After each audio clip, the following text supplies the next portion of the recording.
my ancestors obviously at some point lost most of their melanin or skin pigment. But how did this population lose its melanin is the looming question. Some scholars attribute this phenomenon to the Ice Age theory. A theory that suggests that when the Ice Age occurred, natural selection began to kick in, which caused the human body to adapt to the colder environment by drastically reducing the production of melanin, which is advantageous to warmer environments. As a result of adapting to the colder climate, melanin was not needed as much, resulting in their skin turning lighter. Still, other scholars contend that the evolution of skin color resulted from the geographical locations and climate conditions from which populations originated from. That is, the color of our skin, whether light or dark, is a direct result from humans' proximity to the equator. In other words, the closer to the equator humans lived, caused the body to produce more melanin, which resulted in darker skin to compensate for the hotter environment. In contrast, the further away from the equator humans lived, caused the body to produce less melanin, which resulted in lighter skin to compensate for the colder environments. But once again, science doesn't necessarily agree. A significant part of science deals with observation and logic. In other words, logic and science cannot contradict each other, they have to line up. When carefully analyzing the hypothesis that skin color evolved as a result of humans moving to subtropical climates closer to the equator or to colder environments away from the equator, doesn't add up logically or scientifically. Humans today share the same biological characteristics as our Homo sapien ancestors. For example, our ancestors had vital organs such as lungs, kidneys, and hearts. We have lungs, kidneys, and hearts. They were bipedal, we're bipedal. We're the same species. They reproduced sexually and had fertile offspring. We reproduce sexually and have fertile offspring. So what did our ancestors possess internally to make their skin color darker or lighter depending on their proximity to the equator and exposure to UV light that we don't have? So what's the name of the process in which human skin color miraculously changed?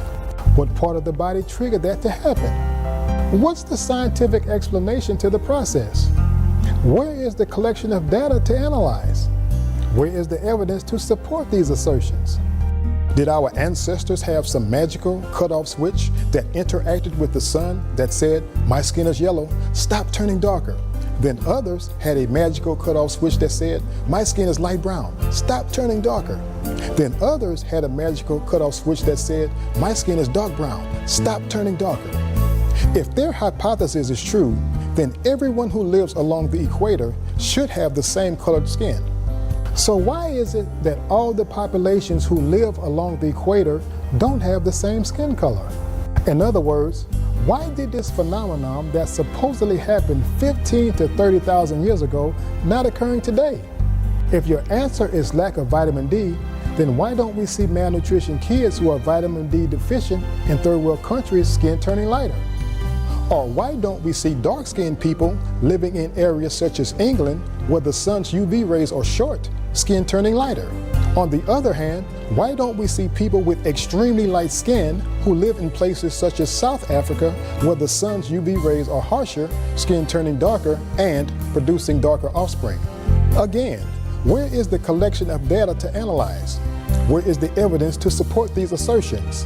And lastly, if the evolution of skin color is a result of living in warmer or colder climates, then how do you explain people with blonde hair and blue eyes?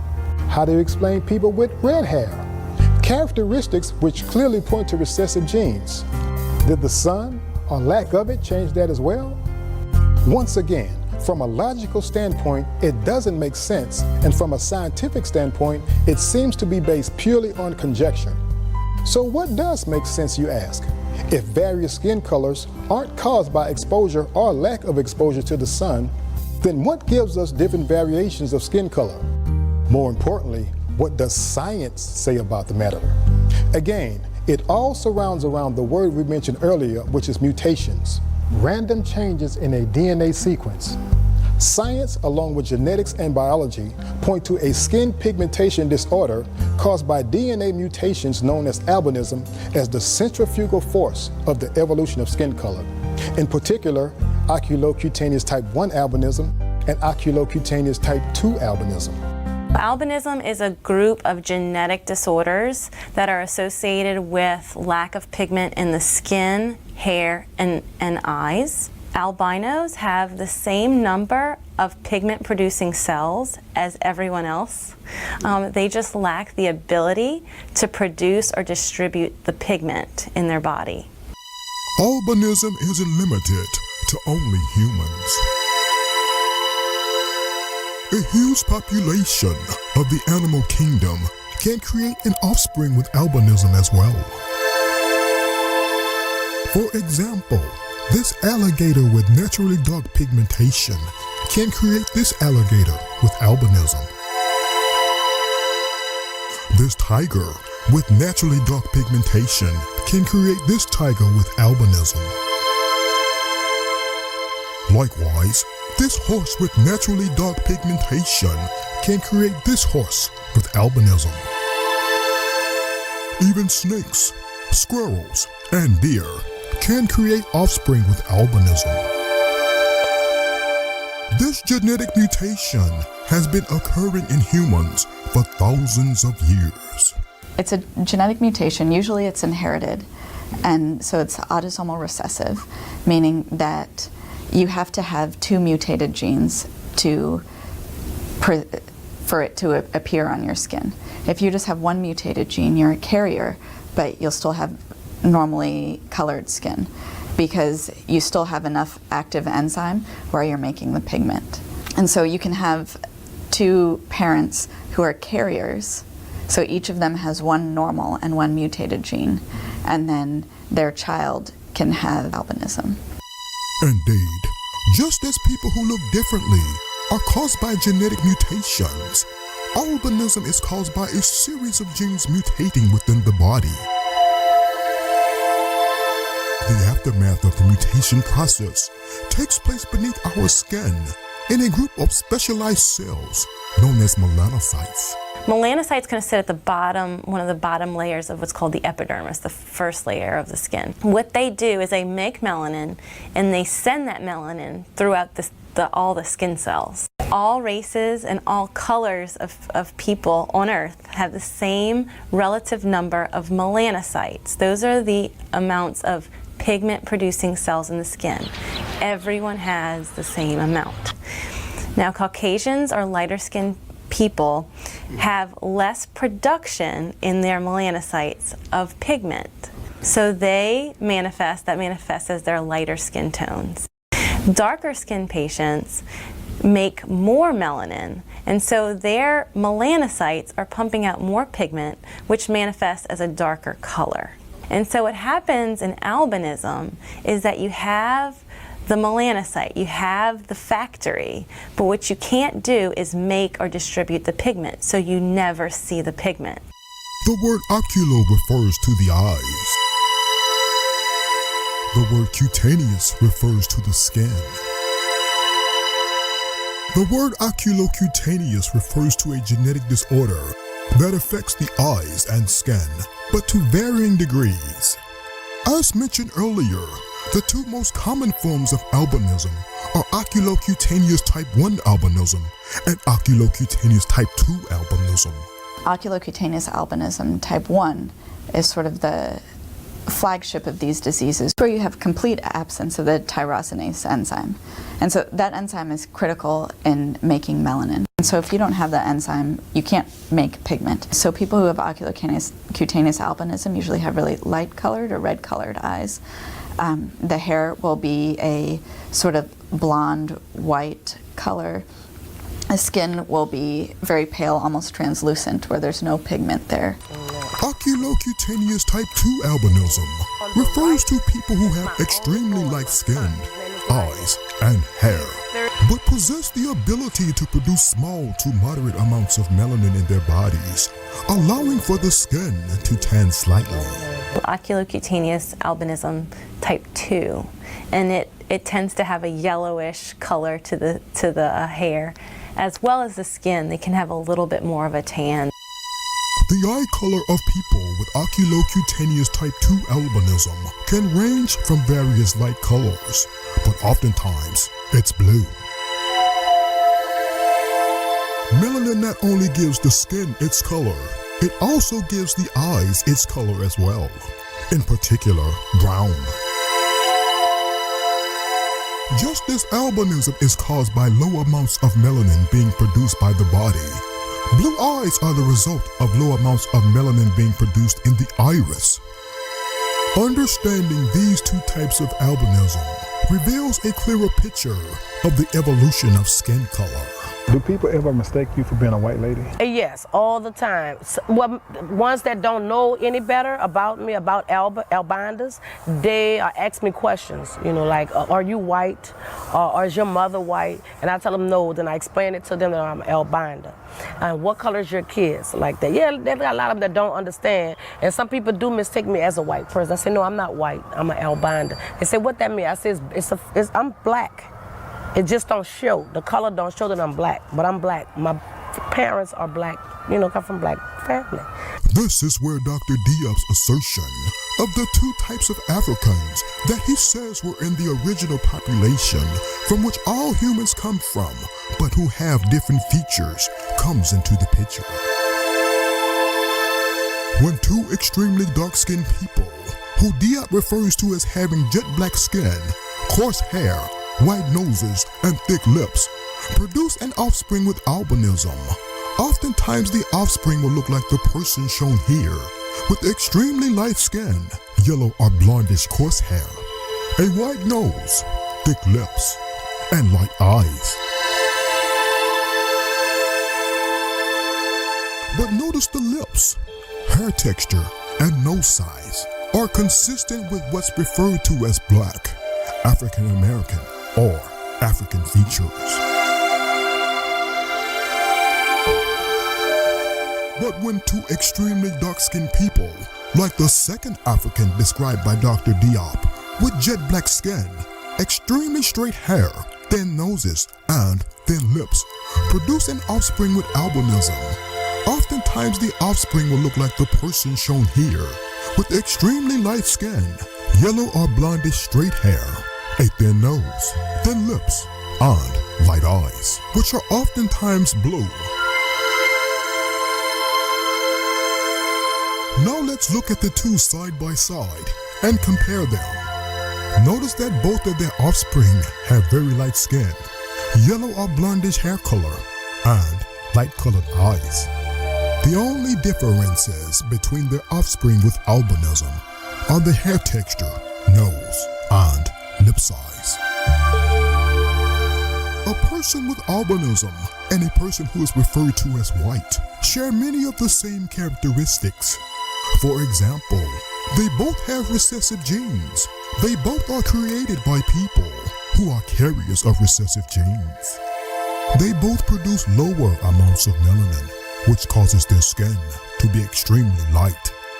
If two people with albinism and two people who are referred to as white conceive a child, the child will have low amounts of melanin, causing the offspring's skin to be light as well. They both are at higher risk of skin cancer if exposed to prolonged periods of sunlight. For example, one of the persons on the screen has albinism and the other one is white. Can you tell which one is which?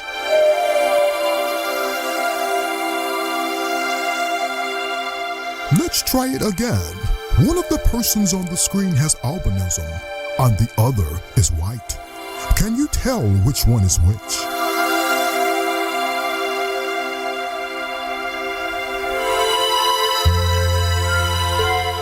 Let's try it again. One of the persons on the screen has albinism and the other is white. Can you tell which one is which?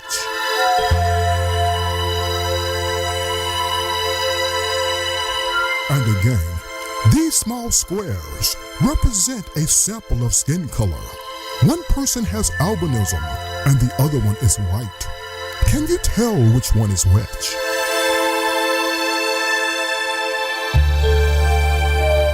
Let's try it again. One of the persons on the screen has albinism and the other is white. Can you tell which one is which?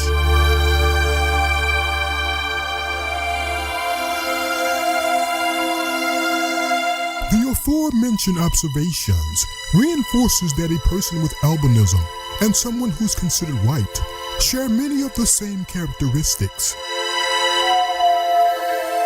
It's the same skin color, light eyes, and yellowish or blondish hair. The only differences are the hair texture, nose, and lip size. Another example, the person on the left has albinism and the person on the right is white. Notice the same skin color and same red hair color. Remember that red hair is caused by the body producing pheomelanin. The only differences are the hair texture, nose, and lip size. The bust behind me is of Arthur Schopenhauer, a German philosopher who's considered one of the greatest intellectuals of the 19th century. Of the many books that he wrote during his lifetime, one in particular entitled The Metaphysics of the Love of the Sexes contains a detailed and calculated explanation that supports the assertion that the genetic mutation called albinism is the driving force behind the evolution of skin color. And I quote, I may here express my opinion in passing that the white color of the skin is not natural to man, but that by nature he has a black or brown skin, like our forefathers, the Hindus, that consequently a white man has never originally sprung from the womb of nature, and that thus there is no such thing as a white race. Much as this is talked of, but every white man is a faded or bleached one. He goes on to say, the Gypsies, an Indian race which immigrated only about 4 centuries ago, show the transition from the complexion of the Hindu to our own. End quote. The word Hindu is a direct reference to the land which is present-day India, not in terms of religion, but in a geographical sense, stemming from the Indus River. Ironically, it's the same place that anthropologist Dr. Sheikh Anta Diop said that the Africans with jet black skin, straight hair, thin noses, and thin lips settled in. It's the population that looks like this man that Schopenhauer is referring to as the progenitor of people who are classified as white or Caucasian. But through albinism, a lighter skinned version was created. Look at the similarities between the two. Notice the same hair texture, skull similarities, and facial features. The only difference is the color of their skin and eyes, which goes back to the term oculocutaneous. Look at the similarities of this man on the left with extremely dark skin and the lighter skinned man on the right. Again, it's the same extremely straight hair, skull similarities, same nose and lip size. The only difference is the color of their skin and eyes, which goes back to the term oculocutaneous. The same applies to this example. And this example as well. Look at the similarities of the girl on the left with extremely dark skin and the girl on the right with extremely light skin. Once again, it's the same extremely straight hair, skull similarities, same nose and lip size. Once again, the only difference is the color of their skin and eyes, which goes back to the term oculocutaneous. Again, the difference between people with oculocutaneous type 1 albinism and people with oculocutaneous type 2 albinism is that people with type 2 have the ability to tan slightly. For example, look closely at the two people side by side. The person on the right has oculocutaneous type 1 albinism, where the skin is almost white and close to being translucent. The person on the left is slightly darker and would fall under oculocutaneous type 2 albinism. As a result, the evolution of skin color becomes clear. If you look at, say, a common variant that occurs in Europeans, how long ago did the mutation that created that variation occur? And oftentimes it's over 200,000 years ago. And so when you look at it in that light, well, if the variants in Europeans are so old, then they had to have arisen when that European population was actually in Africa. Like other founder groups, this small population carrying this particular genetic mutation that caused their skin, hair, and eyes to be light, moved into a new region, which is presently known as Europe, and began to produce offspring. Since the founder group's genes were recessive, and they remained isolated from other populations that looked different, they reproduced offspring with recessive genes, causing the population to look similar. Science strongly suggests that this is how the European population originated, and not due to the proximity of living away from the equator. So when the population with dark skin began to mate with the population with albinism, it resulted in the rainbow of skin colors we see today. The different colors of the world are essentially different combinations of those two. And people who are in between, so people who are not dark and not light, kind of in between, they probably have a combination. And so that's how we get all of our diversity in the world, is from those forms of melanin. In the past, it was difficult to put together an image of what the first male and female ancestors from which all humans originate from looked like.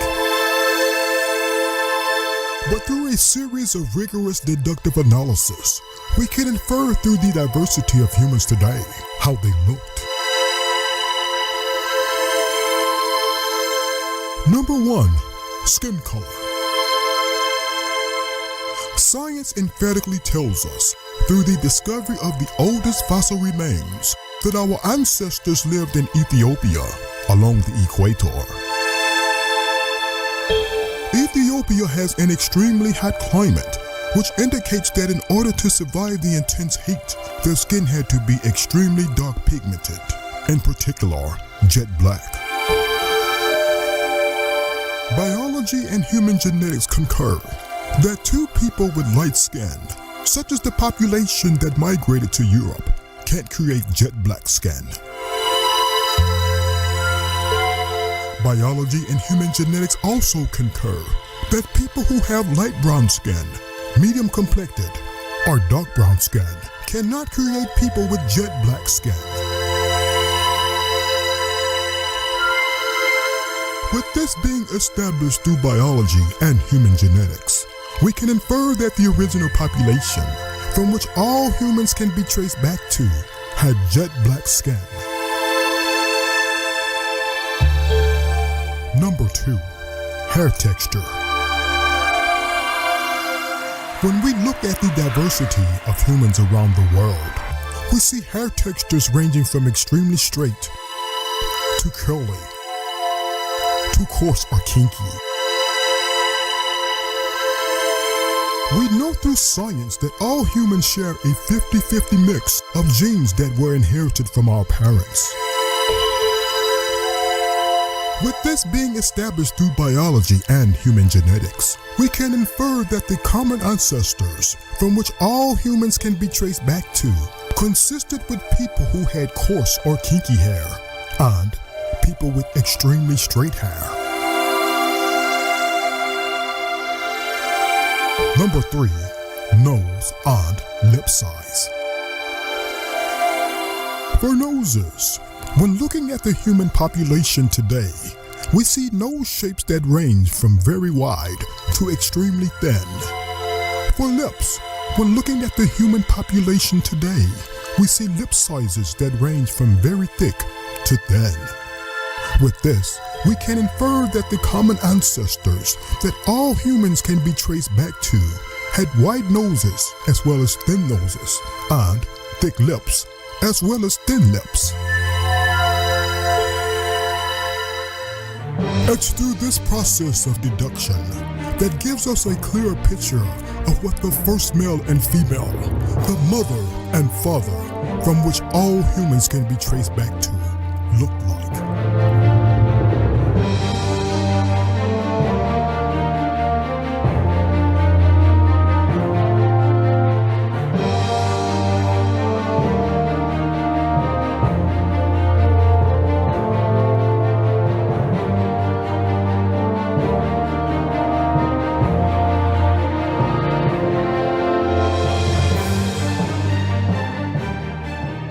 Thanks for watching this documentary.